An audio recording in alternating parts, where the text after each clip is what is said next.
আমার ঠাকুরের বাসনগুলো এত কালো হয়েছিল, আমি তেঁতুল দিয়েই মাজি।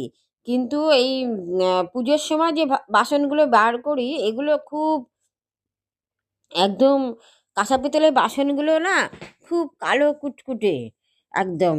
কিন্তু পুজোর সময় নামানোর পর না এই আমি ভীম জেল, এই সার্ফ এইসব দিয়েই মাজি।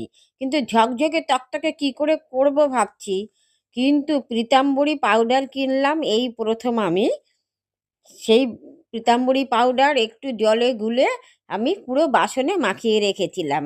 তারপরে মাজার পরে কি সুন্দর ঝকঝকে তকতকে হয়ে গিয়েছিল, একদম হয়ে গিয়েছে। কিন্তু ভেতরে একটু বাটিগুলো মানে বাসনগুলো না মুছে ন্যাকড়া দিয়ে না মুছে উপর করে রেখেছিলাম বলে ভেতরে একটুখানি কালো কালো দাগ হয়ে গেছে।